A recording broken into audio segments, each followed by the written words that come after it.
Youth ഫർമേഷൻ missions ഇന്ത്യയുടെ Saturday morning Bible സ്റ്റഡിയിലേക്ക് എല്ലാവരെയും ഒരു പ്രാവശ്യം കൂടെ സ്വാഗതം ചെയ്യുന്നു. മത്തായിയുടെ സുവിശേഷമാണ് നമ്മളിപ്പോൾ പഠിച്ചുകൊണ്ടിരിക്കുന്നത്. മത്തായിയുടെ സുവിശേഷത്തിൽ നമ്മൾ 23-ാമത്തെ അധ്യായത്തിൽ വന്നിരിക്കുക. ഇനി 4 അധ്യായങ്ങളും കൂടെ ഉള്ളൂ, 5 അധ്യായങ്ങളുടെ ഉള്ളൂ. അപ്പോൾ നമ്മൾ അവസാന ഭാഗത്തിലേക്ക് വരികയാണ്. എന്നാൽ 23-ാമത്തെ അധ്യായത്തിൽ വരുമ്പോൾ വളരെ സൗമ്യനായി കഴുതപ്പുറത്ത് വന്ന യേശുക്രിസ്തു ഇതിനു മുമ്പ് ചാട്ട എടുക്കുന്നത് നമ്മൾ കണ്ടു. ഇപ്പോൾ പരീശന്മാരും ശാസ്ത്രിമാരും കപട മത നേതാക്കന്മാരെയും വളരെ ശക്തമായി ശാസിച്ചുകൊണ്ട് സംസാരിക്കുന്ന ഒരു വേദഭാഗം. ഇന്നത്തെ കാലത്ത് പലപ്പോഴും നമ്മൾ പറയുന്നൊരു കാര്യമുണ്ട്: വിധിക്കരുത്, മിണ്ടരുത്, അഭിഷക്തന്റെ നേരെ വാ തുറക്കരുത്, ശുശ്രൂഷകളുള്ളവരെ ഒന്നും പറയരുത് എന്ന് പറഞ്ഞിരിക്കുന്ന അവസ്ഥയിൽ യേശു കർത്താവ് അതിശക്തമായി കപട നേതാക്കന്മാരെ വളരെ ശക്തമായി ശാസിക്കുന്ന ഒരു ഭാഗമാണ്. അതുകൊണ്ട് ഇതിനകത്ത് മുഴുവൻ നിങ്ങൾക്ക് അയ്യോ കഷ്ടം എന്നൊക്കെ പറയുന്ന 7 കാര്യങ്ങളാണ് നമ്മൾ കാണുന്നത്. എന്നാൽ അവസാനം യേശുക്രിസ്തു പറഞ്ഞു നിർത്തുന്നത് എങ്ങനെയാണ്?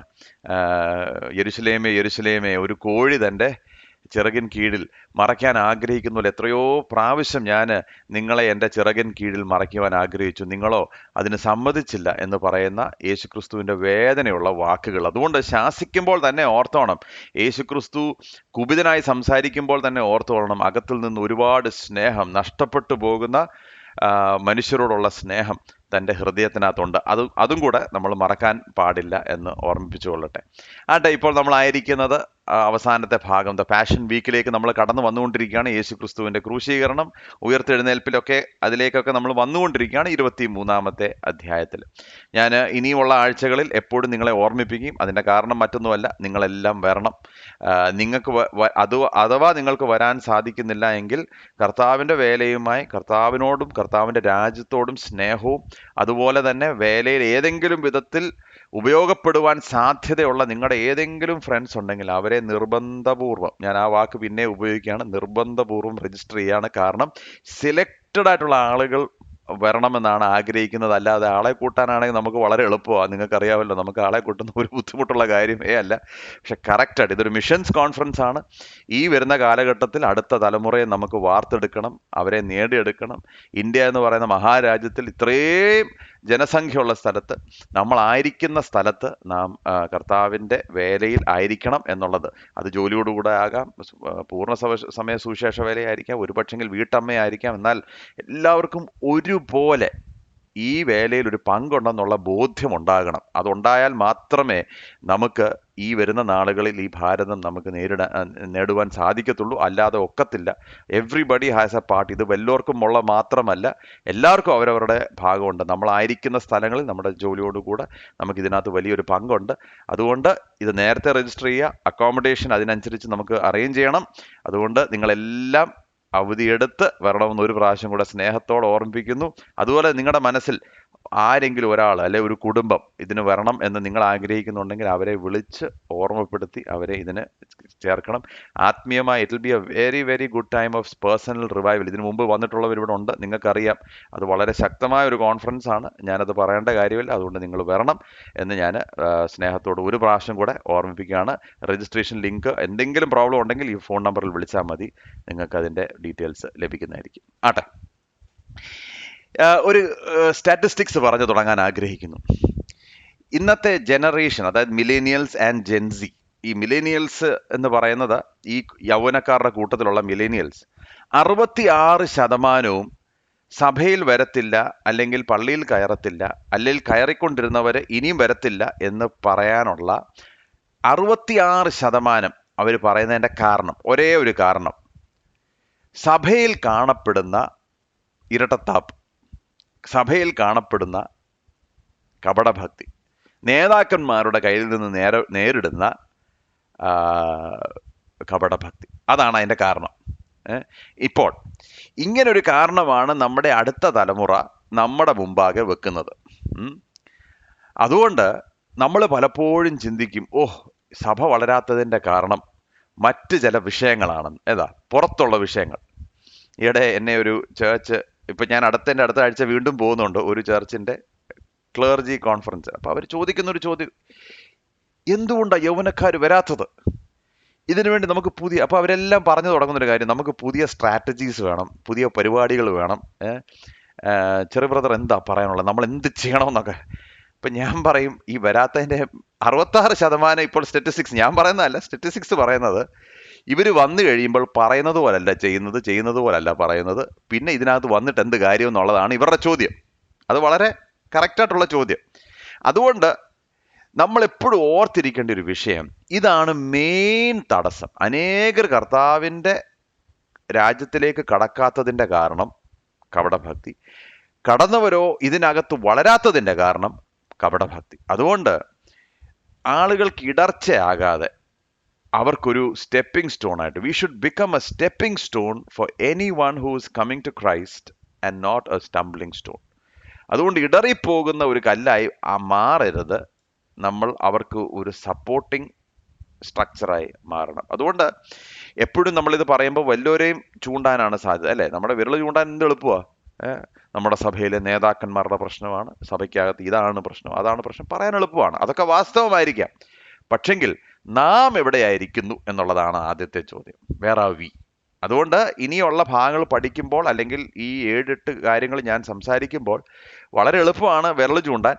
എന്നാൽ കണ്ണാടിയിലേക്ക് പോയി നോക്കി, കർത്താവ് എൻ്റെ ജീവിതത്തിൽ കപടഭക്തി ഉണ്ടോ എന്നുള്ള ശോധനയ്ക്കുള്ള കാരണമായി തീരണം. അല്ലെങ്കിൽ ഈ സ്റ്റഡി കൊണ്ട് യാതൊരു പ്രയോജനവും ഇല്ല എന്നുള്ള കാര്യം നിങ്ങൾ മറക്കരുത്. അധികമൊന്നും കാര്യങ്ങളില്ല, പെട്ടെന്ന് പറഞ്ഞ് മുന്നോട്ട് പോകാൻ ഞാൻ ആഗ്രഹിക്കുന്നു. 7 കാര്യങ്ങളിൽ എന്തുകൊണ്ടാണ് ഈ കൗണ്ടർഫീറ്റ് അല്ലെങ്കിൽ കപട മത നേതാക്കന്മാരുടെ പ്രത്യേകതകൾ എന്തൊക്കെയാണെന്നുള്ളത് 7 കൂട്ടം കാര്യം യേശു കർത്താവ് പറയുന്നുണ്ട്. The marks of a counterfeit spiritual leader, marks of a counterfeit. അതുകൊണ്ട് നമുക്ക് കള്ളപ്രവാചകന്മാരെയും അതുപോലെ തന്നെ ശരിയായ വിധത്തിൽ ദൈവത്തിൻ്റെ ആടുകളെ, അല്ലെ ക്രിസ്തുവിൻ്റെ ആടുകളെ നയിക്കുവാൻ കഴിയാത്തവരുടെയും അടയാളങ്ങളാണ് ഈ കാണുന്നത്. അപ്പൊ 2 കാര്യങ്ങളാണ്. ഒന്ന്, നമ്മുടെ ജീവിതത്തിലുള്ള കപടം നമ്മൾ തിരിച്ചറിയണം. 2, ഇതുപോലുള്ള കപട നേതാക്കന്മാർ ചെന്നായ്ക്കൾ പോലെ ഇങ്ങനെ കറങ്ങി നടക്കുകയാണ്. അപ്പോൾ അവരെ നമുക്ക് എങ്ങനെ തിരിച്ചറിയാം എന്നുള്ളതും കൂടെ ഇതിനകത്ത് ഉണ്ട്. അപ്പോൾ 2 കാര്യങ്ങളാണ് 2 ഭാഗങ്ങളാണ് നമ്മൾ ഇതിനകത്ത് കാണുന്നത്. മത്തായി സുവിശേഷം 23, 1 മുതൽ 3 വരെ. അനന്തരം യേശു പുരുഷാരത്തോടും തന്റെ ശിഷ്യന്മാരോടും പറഞ്ഞത്, ശാസ്ത്രിമാരും പരീശന്മാരും മോശയുടെ പീഠത്തിൽ ഇരിക്കുന്നു. ആകയാൽ അവർ നിങ്ങളോട് പറയുന്നതൊക്കെയും പ്രമാണിച്ച് ചെയ്യുവീൻ. അവരുടെ പ്രവൃത്തികൾ പോലെ ചെയ്യരുത് താനും. അവർ പറയുന്നതല്ലാതെ ചെയ്യുന്നില്ലല്ലോ. അപ്പോൾ ഒന്നാമത് നമ്മൾ കാണുന്നത്, they don't practice what they preach. അതാണ് ആദ്യം നമ്മൾ കാണുന്ന വിഷയം. അവർ പറയുന്നതൊന്നും അവർ ചെയ്യുന്നില്ല. അപ്പോൾ മോശയുടെ പീഠം എന്ന് പറഞ്ഞ എല്ലാ സിനഗോഗിലും ഒരു പീഠമുണ്ട്. ആ പീഠത്തിന്റെ പ്രത്യേകത, അവിടെ ഇരുന്നാണ് ഏറ്റവും മുതിർന്ന ശാസ്ത്രി അല്ലെ പരീശൻ അവിടെ ഇരുന്നാണ് എല്ലാവരോടും പറയുന്നത്, നിങ്ങൾ ഇങ്ങനെ ചെയ്യണം, അങ്ങനെ ചെയ്യണം. അവരുടെ പുൾപിറ്റാണ്. അപ്പോൾ ഈ അതോറിറ്റേറ്റീവ് ആയിട്ടുള്ള ഈ സീറ്റിൽ ഇരുന്നുകൊണ്ട് ഇവർ പറയും, ഇന്ന കാര്യങ്ങൾ നിങ്ങൾ ചെയ്യണം, നിങ്ങൾ ഇങ്ങനെ ചെയ്യണം, അങ്ങനെ ചെയ്യണം, ഇങ്ങനെ നടക്കണം, ഇങ്ങനെയാണ് വചനം പഠിപ്പിക്കുന്നതെന്നൊക്കെ പറഞ്ഞു കഴിഞ്ഞാലും അവരുടെ ജീവിതത്തിൽ അവരിത് ചെയ്യുന്നില്ല. ഇതൊരു വലിയ കാര്യമാണ്. പറയുന്നത്, പ്രസംഗിക്കുന്നത് ജീവിതത്തിൽ നാം പാലിക്കുന്നില്ല എന്നുള്ളത് എൻ്റെയും നിങ്ങളുടെയും ജീവിതത്തിലൊക്കെ വരാൻ സാധ്യതയുള്ളതും വരുന്നതുമായിട്ടുള്ളൊരു കാര്യമാണ്. എന്നാൽ പലപ്പോഴും ഇതിൻ്റെ അളവുകൾ ഒരുപാട് കൂടി നമ്മൾ കാണും. സ്നേഹത്തെ 1 കൊരിന്ത്യർ 13 നിന്ന് സ്നേഹത്തെക്കുറിച്ച് വലിയ പ്രസംഗം പ്രസംഗിച്ചേച്ച് അതങ്ങോട്ട് കഴിഞ്ഞ് കമ്മിറ്റി അങ്ങോട്ട് കൂടുമ്പോൾ മുട്ടനടി. അപ്പോൾ എന്തു പറയും? അടുത്ത തലമുറ നോക്കിയേച്ച് പറയും, ഇതെന്തോന്ന്, ഈ 25 മിനിറ്റ് മുമ്പ് പറഞ്ഞ കാര്യവും ഇപ്പോൾ നടക്കുന്നത് തമ്മിൽ എന്തെങ്കിലും ബന്ധമുണ്ടോ? അപ്പോൾ അവിടെ എന്തോ കാണുന്നത്? പ്രസംഗിക്കുന്നുണ്ട്, പക്ഷെങ്കിൽ ജീവിതത്തിന്റെ പ്രവൃത്തിയിൽ ഇല്ല. എൻ്റെയും നിങ്ങളുടെയും ജീവിതത്തിൽ സംഭവിക്കാൻ സാധ്യതയുണ്ട്. പിള്ളേരോട് നമ്മൾ പറയും, നിങ്ങൾ കഴിക്കുമ്പോൾ നിങ്ങൾ പിറുപിറുക്കാതെ സ്തോത്രത്തോടെ കഴിക്കണം. എന്നിട്ട് വൈകിട്ടത്തെ ഡിന്നർ വരുമ്പോൾ നമ്മൾ ഭാര്യയെ നോക്കി വെച്ച് ഇതെന്തുവാ മുമ്പിൽ കൊണ്ട് വെച്ചിരിക്കുന്നതെന്ന് പറഞ്ഞു കഴിഞ്ഞാൽ എന്തോ സംഭവിക്കുന്നത്? ഇരട്ടത്താപ്പ് കാണുവാൻ സാധിക്കും. അപ്പോൾ എൻ്റെ നിങ്ങളുടെയും ജീവിതത്തിൽ പല ലെവലുകളിൽ ഈ കപടം കയറി വരാൻ സാധ്യതയുണ്ട്. നമ്മൾ ഒരുപാട് സൂക്ഷിക്കണം. പറയുന്നത് എളുപ്പമാണ്, ജീവിതത്തിൻ്റെ നമ്മുടെ പ്രവൃത്തിയിലേക്ക് നമ്മൾ ട്രാൻസ്ലേറ്റ് ചെയ്യണം. അപ്പോൾ ജീവിതത്തിൻ്റെ പ്രവൃത്തികളിൽ ഇപ്പോൾ പൂർണ്ണരാന്നല്ല ഞാൻ ഈ പറയുന്നത്, കാരണം പൂർണ്ണരായ ഒരു മനുഷ്യരെയും കാണാനൊക്കത്തില്ല, ക്രിസ്തുവിനെ മാത്രമേ നോക്കാനൊക്കത്തുള്ളൂ. എന്നാൽ നമ്മുടെയൊക്കെ ജീവിതത്തിലും നമ്മൾ പോകുന്ന സ്ഥലങ്ങളിലും നമ്മൾ ഇടപെടുന്ന ഈ മത നേതാക്കന്മാരും ഭയങ്കര പ്രസംഗമാണ്. പ്രസംഗം തുടങ്ങിക്കഴിഞ്ഞാൽ ഭയങ്കര എനർജിയാണെന്ന് പറഞ്ഞതല്ലാതെ ജീവിതത്തിൽ പ്രാവർത്തികമാക്കുന്നില്ല എങ്കിൽ യാതൊരു ഉപയോഗവുമില്ല. ഞാൻ ഈ കുറച്ച് നാളുകൾക്ക് മുമ്പ് കുറച്ച് ഈ ക്രിസ്ത്യൻ മ്യൂസിഷ്യൻസ് ആൻഡ് വേർഷിപ്പ് ലീഡേഴ്സിൻ്റെ ഇടയിൽ ശുശ്രൂഷ ചെയ്തുകൊണ്ടിരുന്നപ്പോൾ അവിടെ ഇരുന്ന കുറേ പേര് പറഞ്ഞു ഒരു വിഷയം. അവർ പറഞ്ഞു, ഈ ക്രിസ്ത്യൻ മ്യൂസിഷ്യൻസ് ആൻഡ് വേർഷിപ്പ് ലീഡേഴ്സിൻ്റെ ഒരു നല്ല പങ്കും അവര് ഭയങ്കര വേർഷിപ്പ്, അവർ ലീഡ് ചെയ്ത് ആളുകളെ അങ്ങ് സ്വർഗത്തിൽ കയറ്റും. പക്ഷെങ്കിൽ അവരുടെയൊക്കെ ഒട്ടുമുക്കാൽ ആളുകളുടെയും കുടുംബജീവിതത്തിൽ ഭയങ്കര തകരാറുകളാണ്. അപ്പോൾ എന്താ സംഭവിക്കുന്നത്? ഇവരുടെ കുഞ്ഞുങ്ങൾ വളർന്നു വരുമ്പോൾ അവർ ചിന്തിക്കും, ഇതെന്തോ ഈ കാണിക്കുന്നത്? രാവിലെ അപ്പം ഭയങ്കര സ്റ്റേജിൽ കിടന്ന് അടിച്ച് പൊട്ടിച്ച് സ്റ്റേജെല്ലാം പൊട്ടിച്ച് ഭയങ്കര പരിപാടിയാണ്. പിന്നെന്താ വീട്ടിൽ വന്നിത് കാണാൻ സാധിക്കാത്തത്? ഇത് വരുമ്പോൾ it creates a big problem. അതുകൊണ്ട് എൻ്റെയും നിങ്ങളുടെയും ജീവിതത്തിൽ ഇത് നമ്മൾ ഒരുപാട് സൂക്ഷിക്കണം.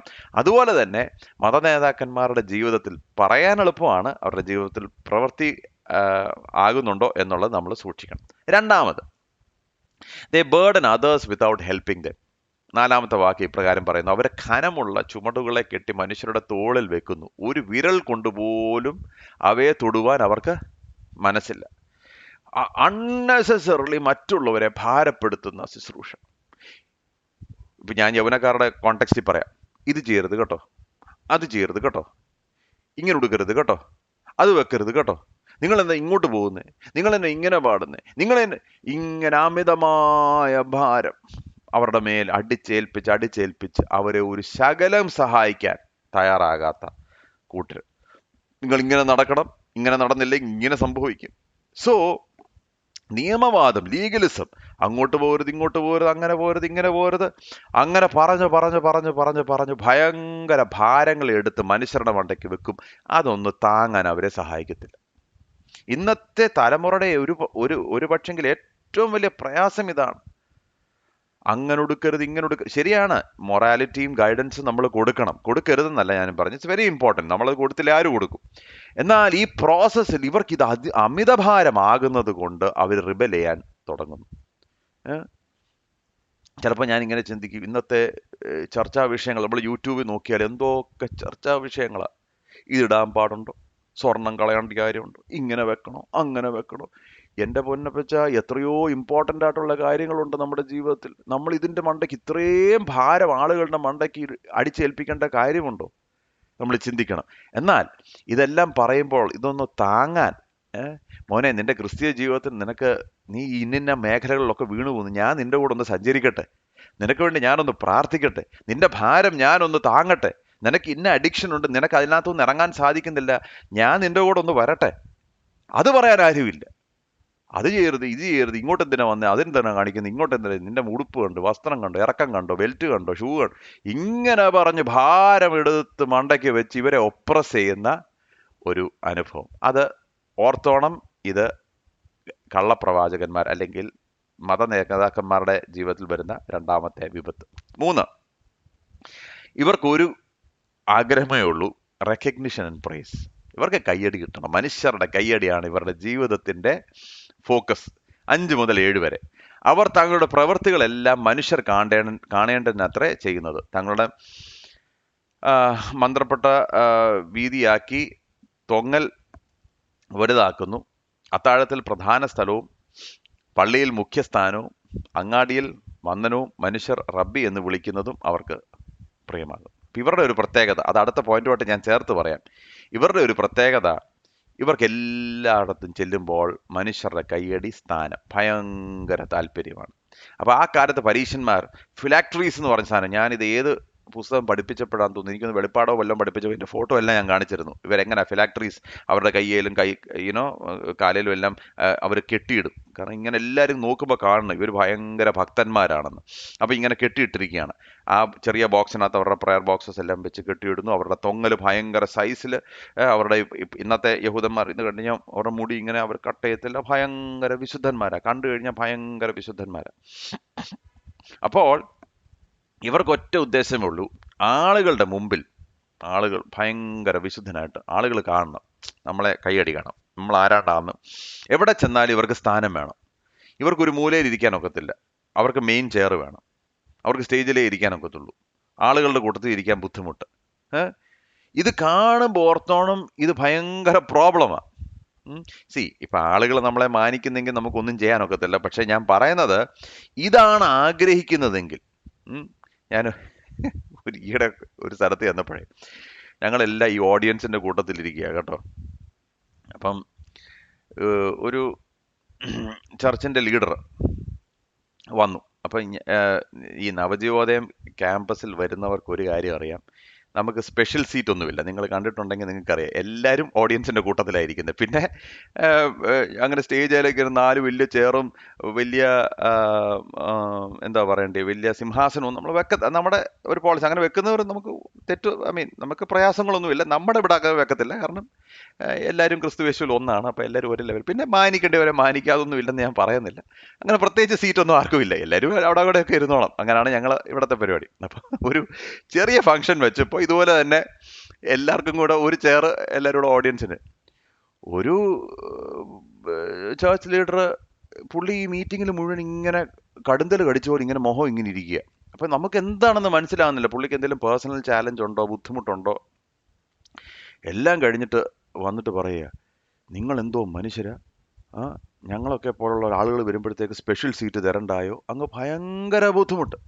ശരിയാണ്, ഇനിയിപ്പോൾ അങ്ങനെ ഒരു ചട്ടം ഉണ്ടെങ്കിൽ നമ്മളത് പാലിക്കേണ്ടത് ആവശ്യമാണ്, ഇല്ലെന്ന് ഞാൻ പറയുന്നില്ല. പക്ഷെങ്കിൽ അത് കിട്ടാത്തതിന് ഇത്രയും ബുദ്ധിമുട്ട് വരുന്നുണ്ടെങ്കിൽ ഓർത്തോണം, എന്തൊക്കെയോ പ്രശ്നം നമ്മുടെ ജീവിതത്തിലുണ്ട് എന്നുള്ളത് നമ്മൾ ഒന്ന് തിരിച്ചറിയണം. ശരിയാ, മാനിക്കേണ്ടവർ മാനിക്കണം, കൊടുക്കേണ്ട സ്ഥാനം കൊടുക്കണം. ഇതൊന്നും വേണ്ടെന്നൊന്നും ഞാൻ പറയുന്നില്ല, അതൊക്കെ ആവശ്യമാണ്. ഇപ്പം നമ്മൾ നമ്മുടെ ഒരു രാജ്യത്തിന്റെ മന്ത്രിയോ അല്ലെങ്കിൽ ദേശത്തിന്റെ ഒരു അധിപനെയോ ഒക്കെ കൊണ്ടുവന്നു കഴിഞ്ഞാൽ അവരെ നമ്മൾ മാനിക്കണം, ഇല്ലെന്നൊന്നും ഞാൻ പറയുന്നില്ല. പക്ഷെങ്കിൽ എൻ്റെയും നിങ്ങളുടെ ആഗ്രഹം മുഴുവൻ ഈ സ്ഥാനമാണെങ്കിൽ ഓർത്തോണം, ഇതിനകത്ത് വലിയ പ്രോബ്ലമുണ്ട്. ഇന്നത്തെ ന്യൂ ജനറേഷൻ ലീഡേഴ്സിൻ്റെ ഒക്കെ പ്രത്യേകത, അവർ എയർപോർട്ടിൽ നിന്ന് അങ്ങോട്ട് ഇറങ്ങുമ്പോഴത്തേക്ക് അവർക്ക് ചുറ്റും ഒരു 4-5 പേര് വേണം. അവരുടെ സൂട്ട് കേസ് പിടിക്കാൻ 2 പേര് വേണം. അവരങ്ങോട്ട് കയറി അങ്ങോട്ട് ഇറങ്ങി അങ്ങോട്ട് വരുമ്പോഴത്തേക്ക് ഗാർലൻഡ്, ഇതെല്ലാം ഒരു ബിൽഡപ്പ് ഉണ്ട്. ഈ ബിൽഡപ്പ് ഇല്ലാതെ ഇവർക്ക് ഇറങ്ങി വരാൻ വലിയ ബുദ്ധിമുട്ടാണ്. ഇതിനോടൊക്കെ യേശു കർത്താവ് പറയുന്ന, നിങ്ങൾക്ക് അയ്യോ കഷ്ടമെന്നേ പറയത്തുള്ളൂ യേശു കർത്താവ്. നിങ്ങൾക്ക് അയ്യോ കഷ്ടം. ഇനിയിപ്പോൾ ആരിലും ഗാർലൻഡ് തന്നെന്ന് പറഞ്ഞ് ഇത് വലിയ പ്രശ്നമാണെന്നല്ല ഞാൻ പറയുന്നത്. പക്ഷെ എൻ്റെ ജീവിതത്തിൻ്റെ ആഗ്രഹം മുഴുവൻ ഇതാണെങ്കിൽ ഞാൻ സഞ്ചരിക്കുന്ന പാത തെറ്റാണെന്നുള്ളത് നമ്മൾ മനസ്സിലാക്കണം. അല്ലെങ്കിൽ ഇത് വലിയ പ്രശ്നമായി മാറും. എന്നാൽ ഇതിനകത്തൊരു ഒരു ഇമ്പോർട്ടൻ്റ് കാര്യം, ഈ കാലത്ത് സഭയെ ബാധിക്കുന്ന ഒരു ഭാഗം കൂടെ ഞാൻ പറഞ്ഞു മുന്നോട്ട് പോകാം. 23-ാമത്തെ അധ്യായത്തിന്റെ 8 മുതൽ 12 വരെയുള്ള വാക്യങ്ങളിൽ, നിങ്ങളോ റബ്ബി എന്ന് പേർ എടുക്കരുത്, ഒരുത്തൻ അത്രേ നിങ്ങളുടെ ഗുരു. നിങ്ങളോ എല്ലാവരും സഹോദരന്മാർ. ഭൂമിയിൽ ആരെയും പിതാവ് എന്ന് വിളിക്കരുത്, ഒരുത്തൻ അത്രേ നിങ്ങളുടെ പിതാവ്, സ്വർഗസ്ഥൻ തന്നെ. നിങ്ങൾ നായകന്മാർ എന്നും പേർ എടുക്കരുത്, ഒരുത്തൻ അത്രേ നിങ്ങളുടെ നായകൻ, ക്രിസ്തു തന്നെ. നിങ്ങളിൽ ഏറ്റവും വലിയവൻ നിങ്ങളുടെ ശുശ്രൂഷക്കാരനാകണം. തന്നെത്താൻ ഉയർത്തുന്നവനെല്ലാം താഴ്ത്തപ്പെടും, തന്നെത്താൻ താഴ്ത്തപ്പെടുന്നവനെല്ലാം ഉയർത്തപ്പെടും. അപ്പൊ ഇവിടെ ഒരു കാര്യം യേശു കർത്താവ് വളരെ വ്യക്തമായിട്ട് പറയാ, നിങ്ങൾ ചെന്ന് പിതാവ് എന്നൊന്നും കയറി വിളിക്കരുത്. അതിന്റെ കാരണം എന്നാ? എന്നാൽ ഈ അപ്പോസ്തലനായ പൗലോസ് തന്നെ പറയുന്നുള്ളൂ, ഞാൻ നിങ്ങളുടെ ആത്മീയ പിതാവ്. അപ്പോൾ അതിനൊക്കെ സ്പേസ് ഉണ്ട്. ഇവിടെ എന്താണ് യേശു കർത്താവ് പറയാൻ ആഗ്രഹിക്കുന്നത്?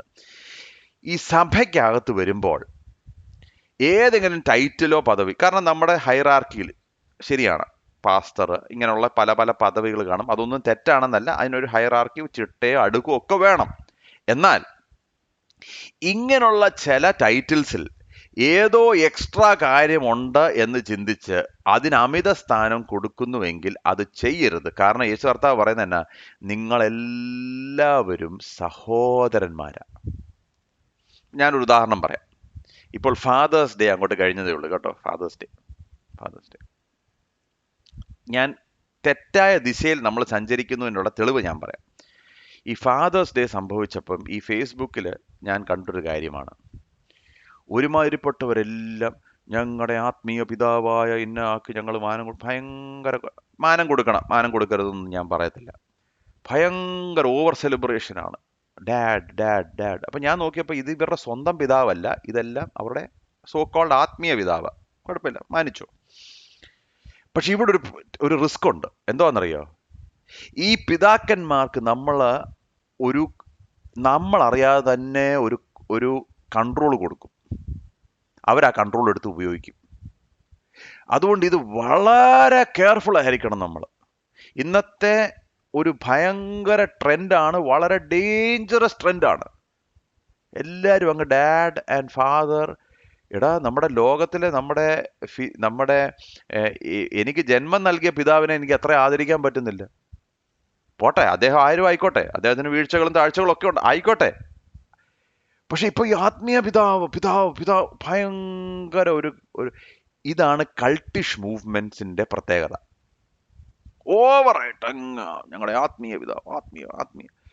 കെയർഫുൾ. അങ്ങനെയുള്ളവർ നിങ്ങളുടെ മേൽ സ്വാധീനം ചെലുത്തും. അവർ നിങ്ങളെ കൺട്രോൾ ചെയ്യും. നിങ്ങൾ അറിയത്തുപോലുമില്ല. അറിഞ്ഞു വരുമ്പോഴത്തേക്ക് it will be to late. സാധാരണ ആളുകൾ മനസ്സിലാക്കും, പക്ഷെ അപ്പോഴത്തേക്ക് അത് താമസിക്കും. നിങ്ങളുടെ ഒരു നല്ല ചങ്ക് ഓഫ് നിങ്ങളുടെ ജീവിതം ആ കൺട്രോളിനകത്ത് പോകും. ഇന്ന് ക്യാൻസർ പോലെ പടരപ്പെടുന്ന ഒരു സംഭവമാണിത്. ഇതിനെക്കുറിച്ച് പഠിപ്പിക്കലുകളുമുണ്ട്. എങ്ങനെ നിങ്ങൾ ആ പിതാവിൻ്റെ കീഴിൽ നിൽക്കണം, ആ പിതാവിനോട് ചേർന്ന് നിന്നാൽ അതോറിറ്റിയുടെ കീഴിൽ നിൽക്കണം, ഇല്ലെന്നൊന്നും ഞാൻ പറയുന്നില്ല. പക്ഷെ ഇവിടെ എല്ലാം ഭയങ്കര ഡേഞ്ചർ ഉണ്ട്. അതുകൊണ്ട് യേശു കർത്താവ് പറഞ്ഞ തന്നെ, നിങ്ങളൊരു കാര്യം ചെയ്യും, നിങ്ങൾ ഇത്രയും ആഗ്രഹിക്കുന്നെങ്കിൽ സഹോദരന്മാരെ നിങ്ങൾ വിളിക്കുക, സഹോദരനെ വിളിക്കുക. ഇന്ന് നഷ്ടപ്പെട്ടു പോകുന്ന ഒരു തലക്കെട്ടാണ് ബ്രദർ. എല്ലാവർക്കും തലക്കെട്ടുണ്ട്. ഏതാ?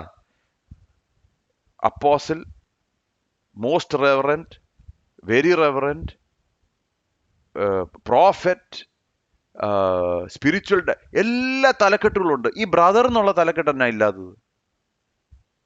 നിങ്ങളുടെ യോഹന്നാൻ എന്താ പറയുന്നത്? നിങ്ങളുടെ സഹോദരനും. പൗലോസ് എന്നാ പറഞ്ഞേ? നിങ്ങളുടെ സഹോദരനും. തന്നെ അങ്ങനെ അവരെ തന്നെ വിശേഷിപ്പിച്ചത്.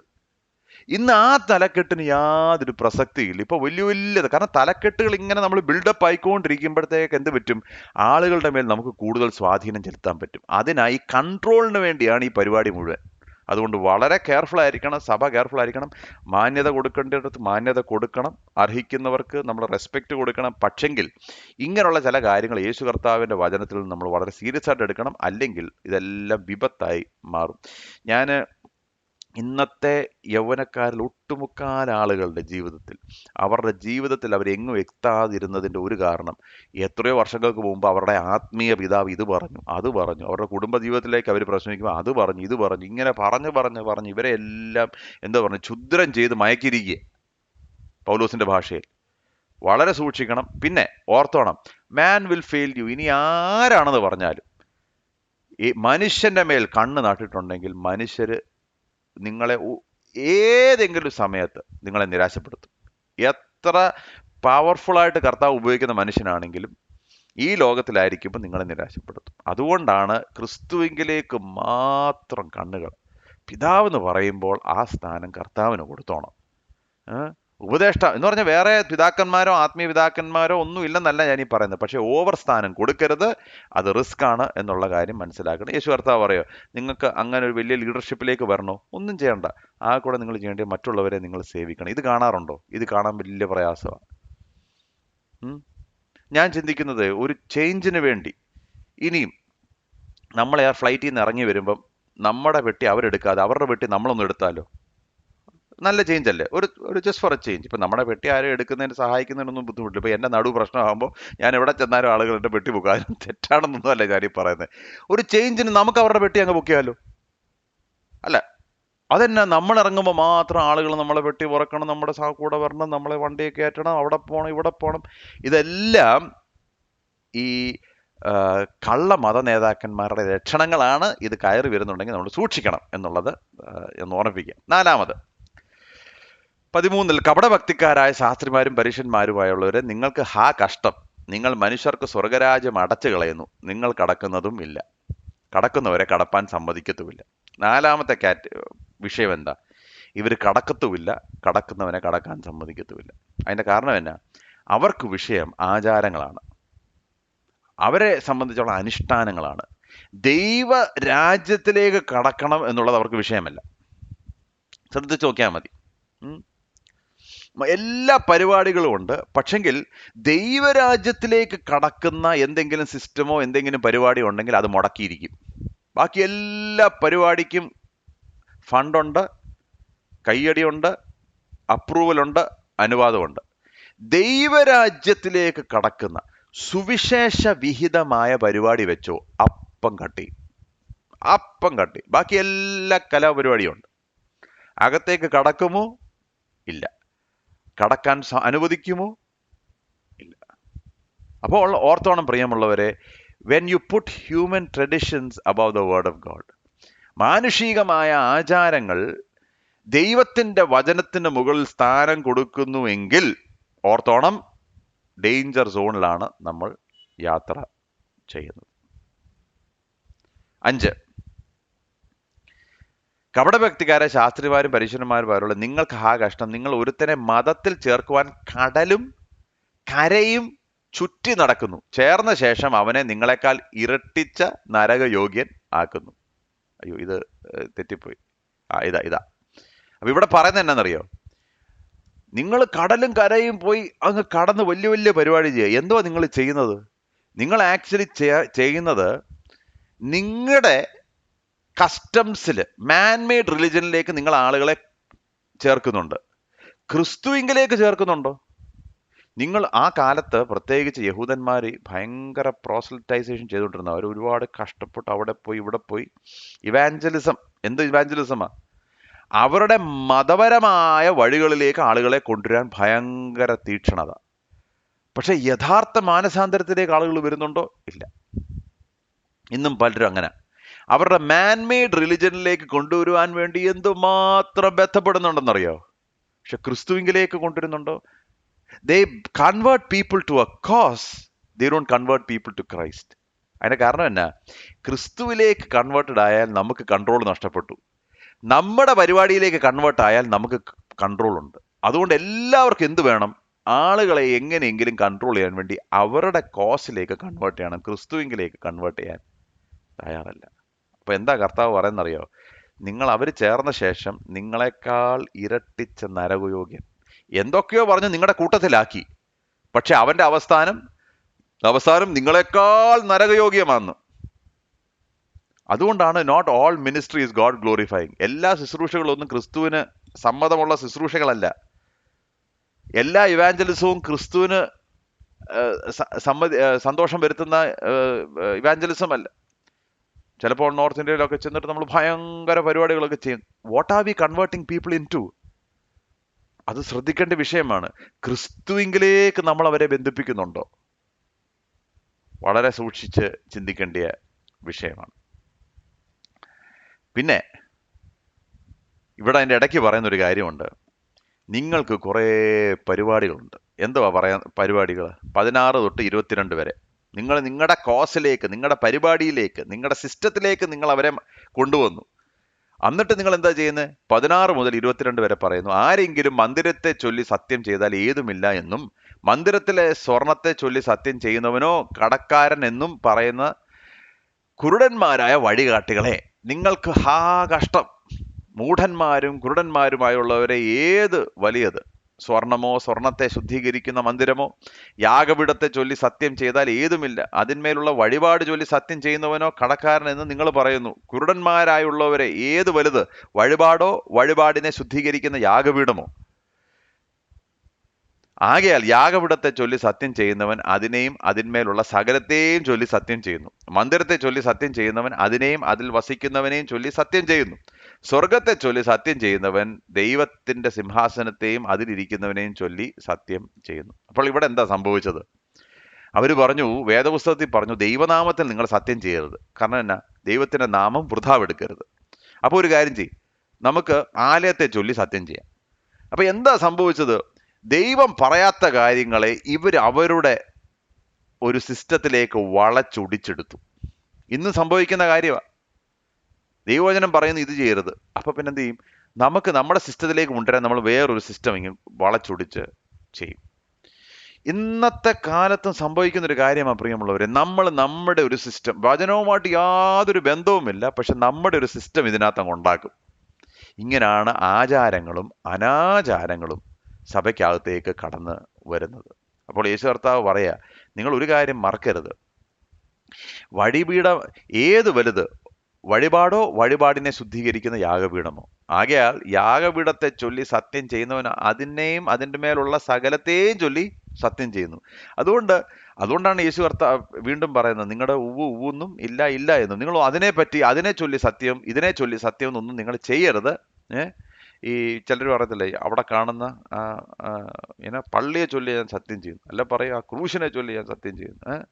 അങ്ങനെ ഒന്നും ചെയ്യേണ്ട കാര്യമില്ല. കാരണം നിങ്ങളുടെ യെസ് ഉവ്വ് ഉവ്വ് ഒന്നും ഇല്ല ഇല്ല എന്നും ആയിരിക്കട്ടെ എന്ന് പറയുന്നു. പിന്നെ അവസാനമായിട്ട് യേശു കർത്താവ് പറയുക, ഇവരുടെ ഒരു പ്രത്യേകത, ഇവരുടെ ഫോക്കസ് മുഴുവൻ പുറമേ ഉള്ളതാണ്. Nothing to do with inside, എല്ലാം പുറമേ ഉള്ളതാണ്. 23 മുതൽ 28 വരെയുള്ള വാക്യങ്ങൾ. കപടഭക്തിക്കാരായ ശാസ്ത്രിമാരും പരീശന്മാരുമായുള്ളവരെ, നിങ്ങൾക്ക് ഹാ കഷ്ടം. നിങ്ങൾ തുളസി, ചത, കുപ്പ, ജീരകം ഇവയിൽ പതാരം കൊടുക്കുകയും ന്യായം, കരുണ, വിശ്വസ്തത ഇങ്ങനെ ന്യായപ്രമാണത്തിൽ ഘനമേറിയവ ത്യജിച്ച് കളയുകയും ചെയ്യുന്നു. അത് ചെയ്യുകയും ഇത് ത്യജിക്കാതിരിക്കുകയും വേണം. കുരുടന്മാരായ വഴികാട്ടികളെ, നിങ്ങൾ കൊതുകിനെ അരിച്ചെടുക്കുകയും ഒട്ടകത്തെ വിഴുങ്ങിക്കളയുകയും ചെയ്യുന്നു. കപടഭക്തിക്കാരന്മാരായ ശാസ്ത്രിമാരും പരിശുദ്ധന്മാരുമായുള്ളവരെ, നിങ്ങൾക്ക് ഹാ കഷ്ടം.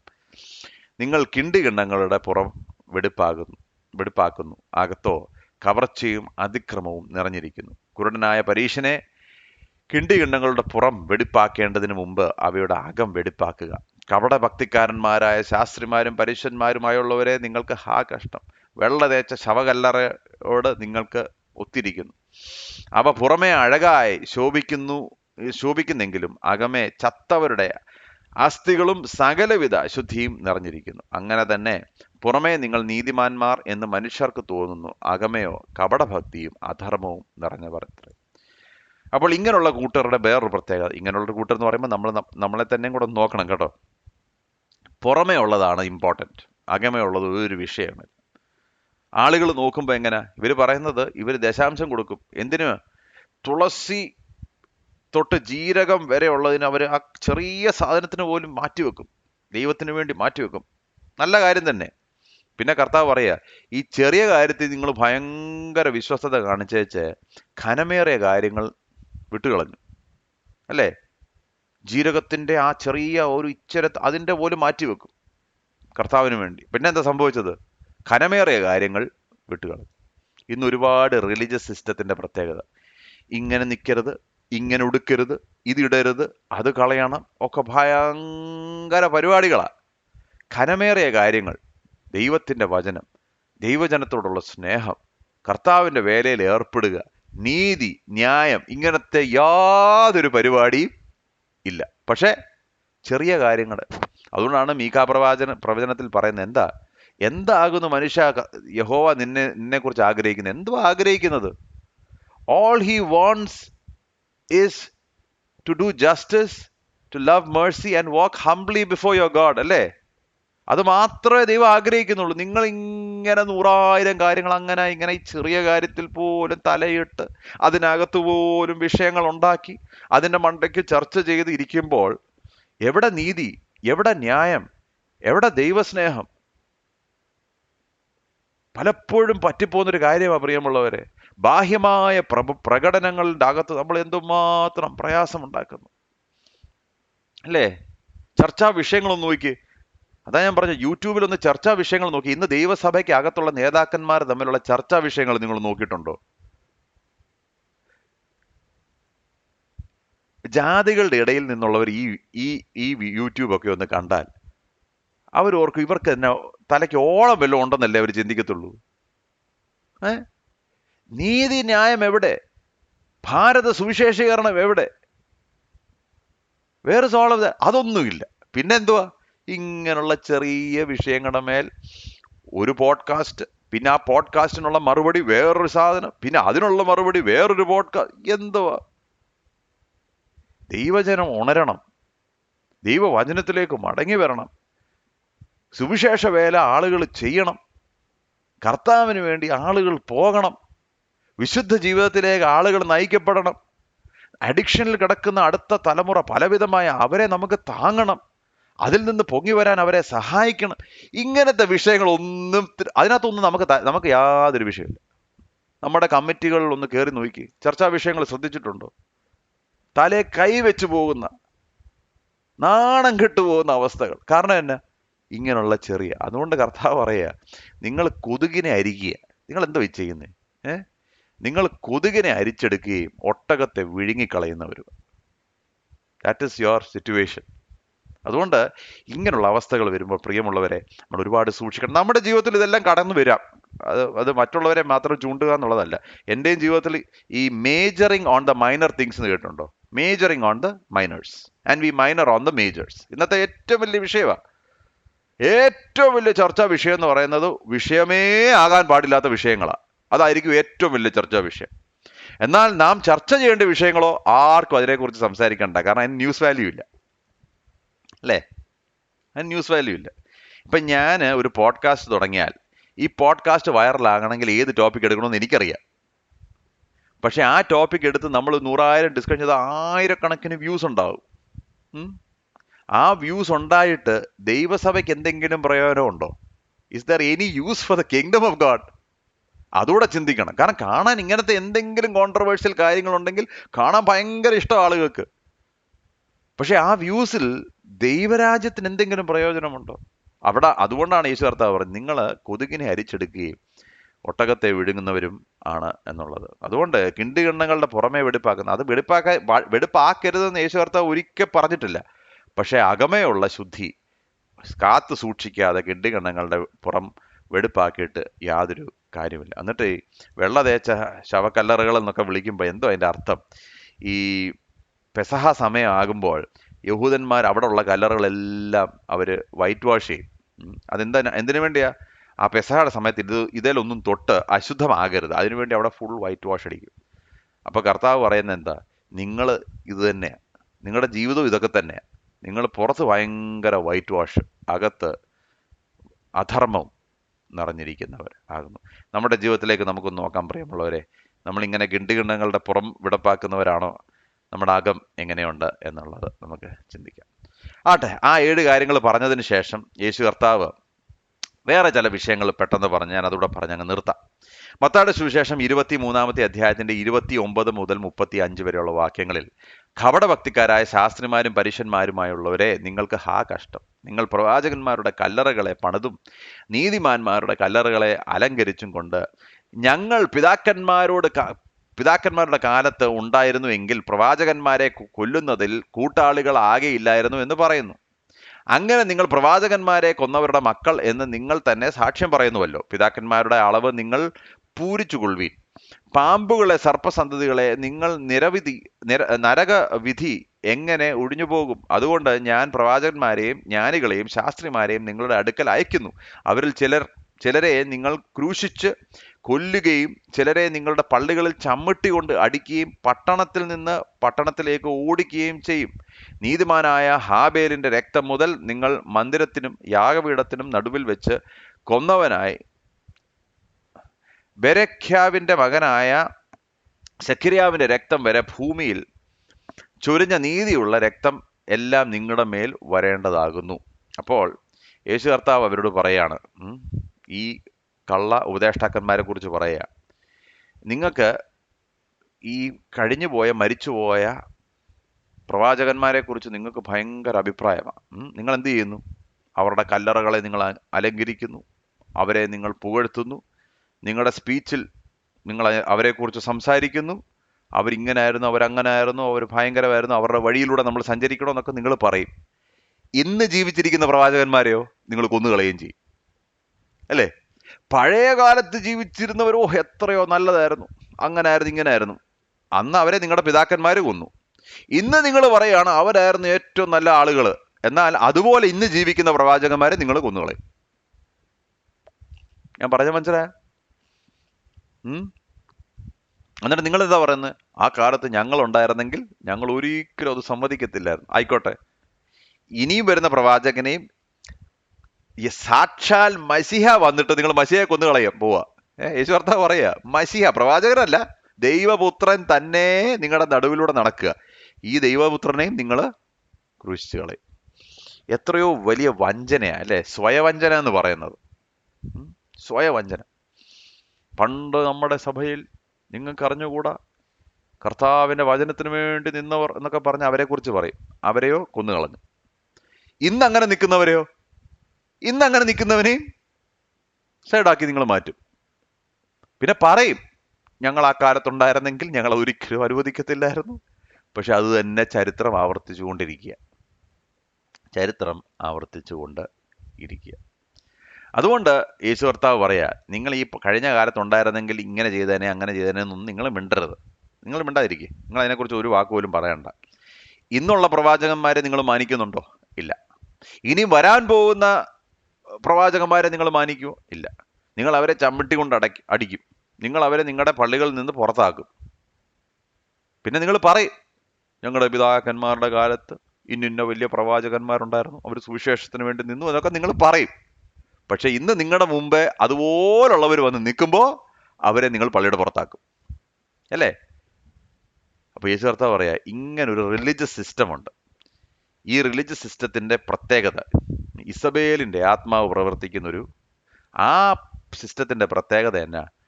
ഇന്ന് ജീവനോടിരിക്കുന്ന യഥാർത്ഥ പ്രവാചകന്മാരെ കൊന്നുകളയുന്ന ഒരു ലോകം.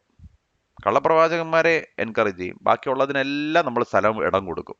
പക്ഷെങ്കിൽ യഥാർത്ഥ പ്രവാചകന്മാരെ കൊന്നുകളയുന്ന. എന്നിട്ട് കർത്താവ് അവസാനം പറഞ്ഞു, ഹാബേലിന്റെ രക്തം മുതൽ സക്കരിയാവിന്റെ രക്തം വരെ സകല വിശുദ്ധന്മാരുടെ രക്തവും നിങ്ങളുടെ മേൽ ആകും. സകല വിശുദ്ധന്മാരുടെ രക്തവും നിങ്ങളുടെ മേൽ ആകും. വളരെ ശക്തമായ വാക്കുകളാണ്. കഴുതപ്പുറത്ത് സൗമ്യനായി വന്ന രാജാവല്ല ഇത് സംസാരിക്കുന്നതെന്ന് നമുക്ക് തോന്നിപ്പോകും. അതുപോലെ ശക്തമായി യേശു കർത്താവ് സംസാരിക്കും. ഇങ്ങനെയുള്ള കപട നേതാക്കന്മാരെ കുറിച്ചുള്ള, അവരെക്കുറിച്ചുള്ള അയ്യോ കഷ്ടങ്ങളൊക്കെ പറഞ്ഞ്, കഷ്ടങ്ങളൊക്കെ പറഞ്ഞു കഴിഞ്ഞിട്ട് അവസാന യേശു കർത്താവിന്റെ വാക്കുകളൊന്ന് ശ്രദ്ധിക്കാം കേട്ടോ. അവസാന യേശു കർത്താവിന്റെ വാക്ക് 36 മുതൽ 39 വരെ, ഇതൊക്കെയും ഈ തലമുറയുടെ മേൽ വരുമെന്ന് ഞാൻ സത്യമായിട്ട് നിങ്ങളോട് പറയുന്നു. എന്ന് പറഞ്ഞാൽ ഈ രക്തത്തിന്റെ ഒക്കെ വില, ഇതിന്റെ എല്ലാം കണക്ക് നിങ്ങൾ കൊടുക്കണം. അത് നമ്മൾ കണ്ടല്ലോ. AD 70 മുതൽ എന്താണ് ഇസ്രായേൽ ജനതയുടെ മുകളിൽ വന്നിരിക്കുന്ന ഈ കാലം വരെ നമ്മൾ കാണുന്നുണ്ട്.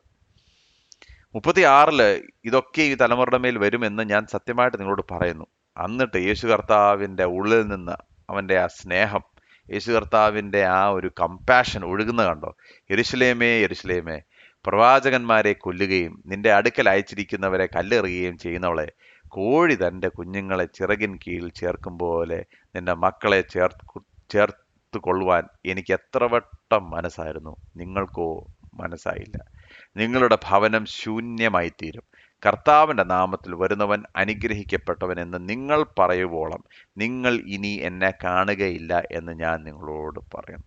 യേശു കർത്താവിന്റെ ആ വലിയ വേദന ഉണ്ട്, ആ ഹൃദയം കണ്ടോ? പറയാ, ഇതിന്റെ എല്ലാം പരിണത ഫലം, ഈ രക്തമെല്ലാം നിങ്ങളുടെ മേലാകും കേട്ടോ. എവിടെ തൊട്ടാ? ഹാബേലിന്റെ രക്തം മുതൽ സെക്കരിയാവിന്റെ രക്തം, ഈ സകല നീതിമാന്മാരുടെയും സകല പ്രവാചകന്മാരുടെയും രക്തം നിങ്ങളുടെ മേൽ. നിങ്ങൾ അതിന് കണക്ക് കൊടുക്കേണ്ടി വരും. ആ കണക്ക് കൊടുക്കേണ്ടി വരുമ്പോൾ അത് ഭയങ്കരമായിരിക്കും. അതുകൊണ്ട് എന്തായി പറ്റും? നിങ്ങളുടെ പട്ടണങ്ങൾ ശൂന്യമായി തീരും. ഇതെല്ലാം യഥാർത്ഥത്തിൽ അക്ഷരാർത്ഥത്തിൽ സംഭവിച്ച കാര്യങ്ങളാണ് കേട്ടോ. അതിന്റെ വില അവർ കൊടുക്കുക. കാരണം അവർ മഷിയായ തള്ളിക്കളഞ്ഞു. എന്നിട്ട് പറയാ, എത്രയോ പ്രാവശ്യം ഒരു കോഴി തൻ്റെ കുഞ്ഞുങ്ങളെ ചിറകിൻ കീഴിൽ ചേർക്കും പോലെ നിന്റെ മക്കളെ ചേർത്ത് കൊള്ളുവാൻ എനിക്ക് എത്ര വട്ടം മനസ്സായിരുന്നു. ഇതെല്ലാം നിങ്ങൾ ചെയ്തിട്ടും എനിക്ക് നിങ്ങളോടുള്ള ആഴമേറിയ സ്നേഹം കാരണം നിങ്ങളെ എല്ലാം ചേർക്കുവാൻ ഞാൻ എത്രയോ പ്രാവശ്യം എനിക്ക് മനസ്സുണ്ടായിരുന്നു. എത്രയോ പ്രാവശ്യം, ഒരു പ്രാവശ്യമല്ല, എത്രയോ പ്രാവശ്യം. നിങ്ങൾക്കോ മനസ്സായില്ല. അപ്പോൾ ഇവിടെ നമ്മൾ മനസ്സിലാക്കുന്ന കാര്യം എന്നാ? മശിഹ യേശു ക്രിസ്തുവിനെ നാം ചേർത്ത് പിടിച്ചില്ല എങ്കിൽ എന്ത് സംഭവിക്കും? അവൻ അയക്കുന്ന ദാസന്മാരോട് നമുക്കുള്ളിൽ നിന്നൊരു വെറുപ്പുണ്ടാകും. അതുണ്ടായി കഴിയുമ്പോൾ എന്ത് സംഭവിക്കും? നാം അവരെ സൈഡാക്കും, നാം അവരെ അടിച്ച് പുറത്താക്കുമ്പോൾ എന്ത് സംഭവിക്കും? കർത്താവ് പറയുക, ഇതിന്റെ എല്ലാം വില നിങ്ങളുടെ മേലാവും. അതുകൊണ്ട് എന്ത് സംഭവിക്കും? നിങ്ങളുടെ ഭവനം ശൂന്യമായി തീരും. കല്ലിന്റെ മേൽ കല്ല് ശേഷിക്കത്തില്ല, ശൂന്യമായി തീരും. എന്നിട്ട് യേശു കർത്താവ് പറയാ, നിങ്ങൾ ശ്രദ്ധിച്ചോണം കേട്ടോ, നിങ്ങളുടെ ഭവനം ശൂന്യമായി തീരും. അപ്പോൾ ശൂന്യമാകുന്ന ഭവനങ്ങൾ എവിടെ ഉണ്ടോ ഓർത്തോണം, യേശുക്രിസ്തു ആലയത്തിൽ നിന്ന് ഇറങ്ങിപ്പോയെന്ന് ഓർത്തോണം. ഇത്രേ ഉള്ളൂ, സിമ്പിളാ. യേശുക്രിസ്തു ഒരു സ്ഥലത്തിൽ നിന്ന് ഇറങ്ങിപ്പോയാൽ കല്ലിന്റെ മേൽ കല്ല് ശേഷിക്കത്തില്ല. അതിന് പുതിയ സ്ട്രാറ്റജീസ് ഒന്നും കൊണ്ടുവരണ്ട. അയ്യോ, ആളുകൾ നമ്മുടെ സഭകളിൽ കുറയുന്നുണ്ടല്ലോ, അതിന് പുതിയ സ്ട്രാറ്റജി ഒന്നും വേണ്ട. യേശുക്രിസ്തുവിനെ അവന്റെ പഠിപ്പിക്കലുകളെയും തിരിച്ചു കൊണ്ടുവന്നാൽ മതി, അത് നിറഞ്ഞോളും. യേശുക്രിസ്തുവിന്റെ വചനം, യേശുക്രിസ്തുവിന്റെ അപ്പൊ ഈ പ്രോമിനൻസ് ക്രിസ്തുവിൽ നിന്ന് മാറി വേറെ എന്തിന്റെയെങ്കിലും മുണ്ടയ്ക്ക് വീണാൽ ഭവനം ശൂന്യമായി പോവും. അതിന് മിസിയോളജിയെ കുറിച്ച് വലിയ റിസർച്ച് ഒന്നും ചെയ്യേണ്ട കാര്യമൊന്നുമില്ല. എന്താണ് കാരണം? അതിനെക്കുറിച്ച് കൂടുതൽ നിങ്ങൾ ചിന്തിക്കേണ്ട കാര്യമൊന്നുമില്ല. ക്രിസ്തുവിനെയും അവന്റെ പ്രവാചകന്മാരെയും അടിച്ചോടിച്ചു കളഞ്ഞാൽ ഭവനം ശൂന്യമാകും. That is a natural process. പിന്നെ ഈശ്വർത്ത പറയും, ഇനി നിങ്ങൾക്ക് എന്നെ കാണാൻ സാധിക്കത്തില്ല. ഇനിയും കാണണമെങ്കിൽ എന്ത് ചെയ്യണം? കർത്താവിന്റെ നാമത്തിൽ വരുന്നവൻ അനുഗ്രഹിക്കപ്പെട്ടവൻ എന്ന് നിങ്ങൾ പറയുവോളം. അതെപ്പോ നിങ്ങൾ പറയും? അത് പറയും. വെളിപ്പാട് നമ്മൾ പഠിച്ചല്ലോ. എപ്പോഴാ? അവന്റെ രണ്ടാമത്തെ വരവിൽ വേറൊരു വഴിയുമില്ലാതെ, യാതൊരു വഴിയില്ലാതെ ശത്രുക്കളാൽ അവര് ചുറ്റപ്പെട്ട് ഇനി ഞങ്ങൾക്ക് ഒരു രക്ഷയുമില്ല എന്ന് പറയുന്ന ഒരവസ്ഥ വരും. അന്ന് ആകാശ മേഘങ്ങളെ കീറി നിങ്ങളുടെ രക്ഷകൻ ഇറങ്ങി വരുമ്പോൾ നിങ്ങൾ എന്നെ പറയും? അന്ന് നിങ്ങൾ പറയും, കർത്താവിന്റെ നാമത്തിൽ വരുന്നവൻ വാഴ്ത്തപ്പെട്ട. ആ കാണുന്നത് വരെ നിങ്ങൾ ഇനി എന്നെ കാണത്തില്ല. എന്തൊരു കഷ്ടമാണ് അല്ലേ പ്രിയമുള്ളവരെ? തൻ്റെ സ്വന്തം ജനത്തിന് വേണ്ടി തൻ്റെ പദവി, സ്വർഗം, സകലതും വിട്ട് ഒരു കോഴി തൻ്റെ കുഞ്ഞുങ്ങളെ ചേർക്കുവാൻ ആഗ്രഹിച്ചതുപോലെ തൻ്റെ മക്കളെ ചേർക്കുവാൻ യേശുക്രിസ്തു അവരുടെ നടുവിലേക്ക് ഇറങ്ങി വന്നു.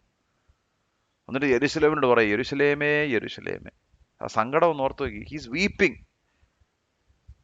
നിങ്ങൾക്കോ മനസ്സായില്ല. നിങ്ങൾക്ക് മനസ്സാകുന്നില്ല എങ്കിൽ ഇതിന്റെ പരിണിത ഫലം നിങ്ങളുടെ മേൽ ആയിത്തീരും. ഇപ്പൊ ചിലപ്പോൾ നമ്മൾ ചിന്തിക്കും, ഓ ദൈവം ഇങ്ങനെ ന്യായം വിധിക്കാൻ വേണ്ടി. കർത്താവ് ന്യായം വിധിക്കാൻ ഇരിക്കുന്നതിനേക്കാളിലും ഈ രക്ഷപ്പെടാനുള്ള അവസരം നമുക്ക് വേണ്ടി ഒരുക്കി തന്നില്ലേ? ക്രൂശിലേക്ക് നോക്കുവാൻ ഒരു പദവി തന്നില്ലേ? അതിനെ അവഗണിച്ച്, അതിനെ കൂട്ടാക്കാതെ, അവന്റെ ചിറകിൻ കീഴിലേക്ക് വരാൻ നാം മനസ്സ് കാണിക്കാതെ നമ്മുടെ വഴിക്ക് പോയി പിന്നെ അതിന്റെ പരിണത ഫലം അനുഭവിക്കുകയല്ലാതെ വേറെ എന്നാ നമുക്ക് ചെയ്യാൻ സാധിക്കും? അപ്പൊ യേശുക്രിസ്തു ശക്തമായി വളരെ ശക്തമായ മതനേതാക്കന്മാരെ ശാസിച്ചു കഴിഞ്ഞിട്ട് അവസാനം തൻ്റെ സ്നേഹത്തിന്റെ വാക്കുകളിലൂടെ പറയുക, ഒരു കോഴി തൻ്റെ കുഞ്ഞുങ്ങളെ ചേർക്കുന്നത് പോലെ ഞാൻ നിങ്ങളെ ചേർക്കുവാൻ ആഗ്രഹിച്ചു. എനിക്ക് മനസ്സായി, പക്ഷെ നിങ്ങൾക്കോ മനസ്സായില്ല. അപ്പോൾ വളരെ ശക്തമായ ഒരു ഭാഗമാണ് ഇവിടെ. പ്രിയമുള്ളവരെ, നമ്മൾ സൂക്ഷിക്കേണ്ട ഒരു കാര്യം ഞാൻ പറഞ്ഞു. ഇങ്ങനെയുള്ള തെറ്റായ മനോഭാവങ്ങളുള്ള മതനേതാക്കന്മാരെ നാം സൂക്ഷിക്കണം, വളരെ സൂക്ഷിക്കണം. അവരെ കയറി പിതാവേ എന്നൊന്നും വിളിക്കേണ്ട കാര്യമില്ല. നിങ്ങൾക്ക് പിതാവ് ഒരുവൻ മാത്രം. അതുകൊണ്ട് അങ്ങനത്തെ അൺഡ്യൂ ഇമ്പോർട്ടൻസും ഒന്നും കൊടുക്കേണ്ട കാര്യമില്ല. നമ്മളെല്ലാം സഹോദരന്മാരാണല്ലോ. അതൊന്ന് ഒരു സൈഡിലൊരു വിഷയം. രണ്ട്, ഇങ്ങനത്തെ കപടഭക്തി നമ്മുടെ ജീവിതത്തിലുണ്ടോ എന്നൊന്ന് ശോധന ചെയ്യുന്നത് നല്ലതാണ്. കർത്താവെ, പറയുന്നത് ചെയ്യാതിരിക്കുന്ന ഒരു അനുഭവം എൻ്റെ ജീവിതത്തിലുണ്ടോ? സ്നേഹിക്കണം എന്ന് പറയുന്നു, സ്നേഹിക്കാനോ കഴിയുന്നില്ല. ക്ഷമിക്കണമെന്ന് പറയുന്നുണ്ട്, പക്ഷെ ക്ഷമിക്കാനോ കഴിയുന്നില്ല. എൻ്റെ ജീവിതത്തിലുണ്ടോ? ഞാൻ കിണ്ടികിണ്ണങ്ങളുടെ പുറം വെടിപ്പാക്കുന്നവനാണ്. പുറത്തുനിന്ന് ആളുകൾ നോക്കുമ്പോൾ അതിമനോഹരം, അകമോ അധർമ്മം കൊണ്ട് നിറഞ്ഞിരിക്കുകയാണോ? അങ്ങനെയെങ്കിൽ സങ്കീർത്തനം 86:11 ദാവീദ് പ്രാർത്ഥിച്ചൊരു പ്രാർത്ഥന, യഹോവേ നിന്റെ വഴി എനിക്ക് കാണിച്ചു തരണമേ, എന്നാൽ ഞാൻ നിന്റെ സത്യത്തിൽ നടക്കും. നിന്റെ നാമത്തെ ഭയപ്പെടുവാൻ എൻ്റെ ഹൃദയത്തെ ഏകാഗ്രമാക്കണമേ. അവിടുത്തെ ഇംഗ്ലീഷ് പദം give me an undivided heart എന്ന് പറഞ്ഞാൽ പുറത്തൊന്നും അകത്ത് വേറൊന്നും, കൂട്ടുകാരുടെ കൂടെ ഒന്നും, തനിയാകുമ്പോൾ വേറൊന്നും, സഭയിലൊന്നും, സമൂഹത്തിൽ വേറൊന്നും, വീട്ടിലൊന്നും, പുറത്ത് വേറൊന്നും. അങ്ങനെ ആകരുതേ കർത്താവേ. എനിക്ക് ഏകാഗ്രമായ ഒരു ഹൃദയം, an അൺഡിവൈഡഡ് ഹാർട്ട്, എല്ലാ കാര്യത്തിലും ക്രിസ്തു കേന്ദ്രീകൃതമായ ഒരു ഹൃദയം. അങ്ങനെ വരുമ്പോൾ കപടം നമ്മുടെ ജീവിതത്തിൽ നിന്ന് ഒഴിഞ്ഞു പോകും. If you have an undivided heart. ഈ പ്രാർത്ഥനയോടെ നമുക്ക് ഈ ചാപ്റ്റർ ക്ലോസ് ചെയ്യണം. അല്ലെങ്കിൽ നമ്മൾ എന്ത് ചെയ്യും? നമ്മൾ മറ്റുള്ളവരെ വിരൽ ചൂണ്ടും. ഇവിടെ ആ പ്രശ്നം, അവിടെ ആ പ്രശ്നം, ഇവിടെ ആ പ്രശ്നം. സൂക്ഷിക്കണം തീർച്ചയായിട്ടും. എന്നാൽ നമ്മുടെ സ്വന്തം ജീവിതത്തിൽ ഈ കപടം കയറി വരാതിരിക്കുവാൻ നാം സൂക്ഷിക്കണം. അതുകൊണ്ട് നമുക്ക് ഈ പ്രാർത്ഥനയോടെ നമുക്ക് ഇന്നത്തെ സ്റ്റഡി നമുക്ക് അവസാനിപ്പിക്കാം. പ്രാർത്ഥിക്കാം. കർത്താവെ, ഞങ്ങൾക്ക് ഇന്ന് തന്ന ഈ മെസ്സേജിനായിട്ട് സ്തോത്രം. കർത്താവെ, കപടം നിറഞ്ഞ മതനേതാക്കന്മാരെ സൂക്ഷിക്കുവാൻ കർത്താവെ ആ ഡിസേണിങ് പവർ ഞങ്ങൾക്ക് തരണമേ. പലപ്പോഴും കർത്താവെ ചിലരുടെയൊക്കെ കെണിയിലൊക്കെ പെട്ടുപോകുന്നു. കർത്താവെ, ഇന്ന് ഇങ്ങനെയുള്ള അനേക കള്ള ഭക്തന്മാർ, കള്ള മതനേതാക്കന്മാർ നമ്മുടെ ചുറ്റും കർത്താവെ പെരുകിക്കൊണ്ടിരിക്കുമ്പോൾ കർത്താവെ അവരുടെ മേലുള്ള ദൈവത്തിൻ്റെ ശാസന എത്ര വലുതാണെന്ന് മനസ്സിലാക്കി ഞങ്ങളുടെ സ്വന്തം ജീവിതത്തിൽ കർത്താവെ കപടഭക്തി കയറി വരാൻ അനുവദിക്കാതെ കർത്താവെ ആളുകളുടെ മുമ്പിൽ ഒന്നും ഞങ്ങളുടെ സ്വന്തം ജീവിതത്തിൽ വേറൊന്നുമായി മാറുവാൻ അങ്ങ് അനുവദിക്കരുതേ എന്ന് ഞങ്ങൾ പ്രത്യേകം പ്രത്യേകം പ്രത്യേകം പ്രാർത്ഥിക്കുന്നു. കർത്താവ്, ഇന്ന് ഞങ്ങളെ കേൾപ്പിച്ച ശക്തമായ ദൂതനായിട്ട് സ്തോത്രം. വരുന്ന ദിവസങ്ങളിൽ കർത്താവിന് വേണ്ടി ഞങ്ങൾക്ക് ഹൃദയം, കർത്താവെ, ഏകാഗ്രമായുള്ളൊരു ഹൃദയത്തെ തരണമെന്ന് പ്രാർത്ഥിക്കുന്നു. പ്രാർത്ഥന കേട്ടതുകൊണ്ട് സ്തോത്രം. യേശു മുഖാന്തരം യാചിക്കുന്ന കൃപയോടെ കേൾക്കണം.